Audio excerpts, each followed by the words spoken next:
El suicidio de Calamardo. Fui interno en Nickelodeon Studios durante el 2005 para obtener mi título en animación.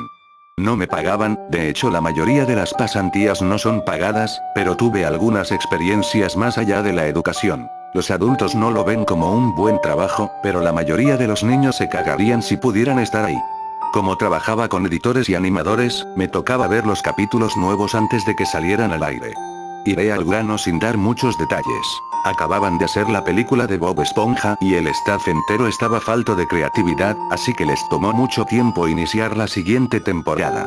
Pero en realidad, el retraso duró más por razones perturbadoras. Hubo un problema con el primer episodio de la temporada que retrasó por meses a todos y a todo.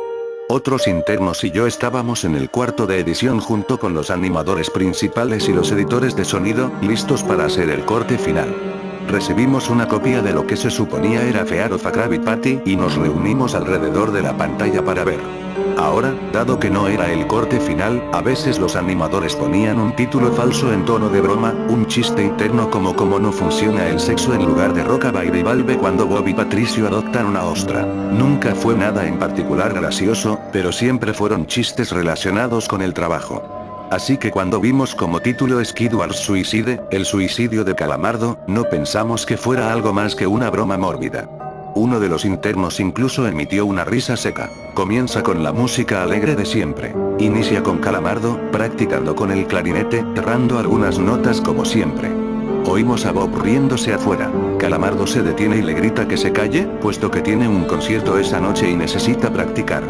Bob dice que sí, y se va a ver a Arenita junto con Patricio. La splash screen de burbujas aparece y entonces vemos el final del concierto de Calamardo. Aquí fue donde todo se puso raro. Al estar tocando, algunos cuadros se repitieron una vez, pero el sonido no. En este punto el sonido ya está alineado a la animación, y eso no era común, pero entonces deja de tocar, el sonido termina como si nada hubiese pasado. Hay murmullos en la multitud antes de que comiencen a abuchearlo. No eran abucheos de caricatura comunes en el show, se podía escuchar malicia en ellos. Calamardo estaba visible de pie, nervioso y viéndose asustado. La imagen cambia, esta vez hacia el público. Bob Esponja está en el centro, y también abuchea, comportándose muy diferente a como lo hace siempre. Lo más raro de todo, es que todo el mundo tiene ojos hiperrealistas. Muy detallados.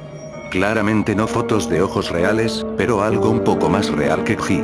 Las pupilas rojas. Algunos nos miramos entre sí, obviamente confundidos, pero como no éramos los escritores, nunca nos preguntamos cómo le atraería eso a los niños, aún. La toma cambia, Calamardo sentado en la orilla de su cama, viéndose muy mal. Por su ventana se ve la noche, así que es poco después del concierto. La parte más aterradora es que en este punto, no hay sonido. Literalmente. Ni siquiera el sonido de los speakers en la habitación. Como si estuviesen apagados, aunque estaban trabajando perfectamente. Calamardo solo estaba ahí, sentado y parpadeando en silencio como por 30 segundos, entonces comenzó a llorar. Sonaba como una pequeña brisa a través de un bosque. Luego se cubrió la cara y lloró en silencio por un minuto, mientras el sonido poco a poco comenzó a intensificarse. La pantalla poco a poco comienza a acercarse a su rostro. Por poco, me refiero a que solo es notable si miras las tomas con 10 segundos de diferencia. Su llanto se vuelve más fuerte, lleno de dolor e ira. La pantalla se deforma, como si se doblara sobre sí por un segundo antes de volver a la normalidad. El sonido leve como de viento se vuelve más intenso y más severo, como si hubiese una tormenta. La parte tétrica es que este sonido y el llanto de Calamardo suena demasiado real, como si el sonido no viniera de los speakers, como si estos fueran agujeros y el sonido viniese de otro lado. Aun si el estudio tiene un buen equipo de sonido, no tienen el equipo necesario para producir sonido de esta calidad. Bajo el sonido del viento y el llanto, algo comenzó a sonar, una especie de risa en intervalos raros y nunca durando más de un segundo, para que no pudieras oírlo con facilidad. Vimos esto 2 veces, así que perdónenme si las cosas suenan muy específicas, pero he tenido tiempo para razonar sobre ellas. Luego de 30 segundos de esto, la pantalla se puso borrosa, se torció violentamente y algo parpadeó rápidamente sobre la pantalla, como si faltara un cuadro de animación. El editor principal de animación puso pausa y regresó cuadro por cuadro. Vimos algo horrible. Era la foto de un niño muerto, de no más de 6 años de edad. Su cara estaba deformada y ensangrentada, un ojo colgando sobre su rostro. Estaba en ropa interior, con el estómago abierto y las entrañas yaciendo a su lado. Estaba tirado en una especie de pavimento, probablemente algún camino. La parte más aterradora era que se podía ver la sombra del fotógrafo. No había cinta del crimen, no había evidencias o marcas, y el ángulo estaba completamente erróneo para ser parte de evidencia de un crimen.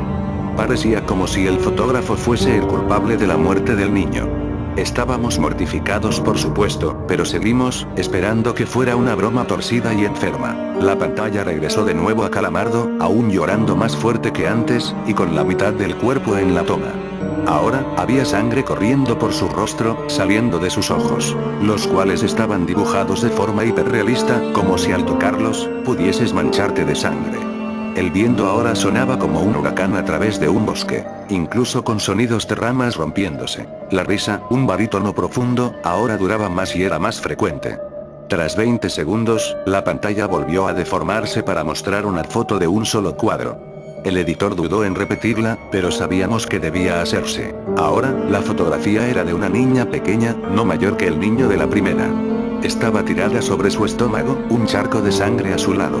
Su ojo izquierdo también había sido extraído, y estaba en ropa interior. Sus entrañas estaban en su espalda, saliendo de un corte. De nuevo, el cuerpo estaba en la calle y se podía ver la sombra del fotógrafo, similar en tamaño y forma a la primera. Casi vomité, y una interna, la única mujer de la habitación, salió corriendo. El show continuó. Luego de 5 segundos tras la foto, Calamardo se cayó al igual que todo sonido, como cuando empezó. Se retiró las manos y sus ojos estaban dibujados en hiperrealismo como los otros al principio del episodio. Sangraban, inyectados de sangre y pulsando. Solo miraba la pantalla, como si viese al espectador. Luego de 10 segundos, comenzó a sollozar, esta vez sin cubrirse los ojos. El sonido era agudo y fuerte, y mezclado con gritos. Lágrimas y sangre escurrían por su rostro como un torrente. El sonido de viento volvió junto con la risa de voz profunda, y esta vez la fotografía duró por 5 cuadros. El animador pudo detenerla en el cuarto y retrocedió. La foto era de un niño de edad similar a los anteriores, pero esta vez era diferente. Las entrañas estaban saliendo del estómago, siendo arrancadas por una gran mano. El ojo derecho arrancado y colgando, sangre escurriendo de él. El animador procedió. Era difícil de creer. Avanzó al siguiente cuadro, la misma cosa. Volvió al primero, reproduciéndolos rápidamente y entonces yo me quebré. Vomité en el piso. Los animadores y editores estaban viendo horrorizados la pantalla. Los 5 cuadros no eran 5 fotos diferentes, eran los cuadros de un video. Vimos como la mano levantaba lentamente las tripas, vimos los ojos del niño enfocándose en la mano, y vimos parpadear al niño los últimos 2 cuadros. El editor principal de sonido nos dijo que paráramos, que tenía que llamar al creador para que lo viera por sí mismo. El señor Illenburg arribó 15 minutos después, confundido y sin saber por qué lo habían llamado, así que el editor siguió con el episodio. Una vez que terminaron los cuadros, Calamardo volvió a aparecer, viendo al espectador, la toma enfocada en su rostro por 3 segundos. La toma se abrió, y una voz dijo hazlo, mientras Calamardo sostenía una escopeta. Inmediatamente pone el arma en su boca y jala el gatillo. El muro tras él acaba salpicado por sangre y materia gris realista, y Calamardo sale despedido hacia atrás con fuerza. Los últimos 5 segundos muestran su cuerpo sobre la cama, de costado, y un ojo cuelga de lo que queda de su cabeza, viendo fijamente el suelo. El episodio acaba. El señor Illenburg está furioso, y demanda saber qué demonios está pasando. Muchos dejaron el cuarto en este momento, así que solo unos cuantos de nosotros lo vimos de nuevo. Ver el episodio de nuevo solo sirvió para que se grabara en mi mente y me produciera muchas pesadillas. Siento mucho haberme quedado. La única teoría que tenemos es que el archivo fue editado por alguien en la cadena desde el estudio de dibujo. Llamaron al CTO para que analizara qué había pasado. El análisis del archivo muestra que le grabaron material nuevo. Y por más que intentamos averiguar qué había ocurrido, no logramos encontrar nada. Hubo una investigación respecto a las fotos, pero no obtuvimos información de ellas. No se identificó a ningún niño, y no encontramos pistas de la información o pistas físicas en las fotos. No creía en fenómenos inexplicables antes de esto, pero ahora sé que cuando algo pasa y no puedo probar qué lo ocasionó, lo pienso 2 veces.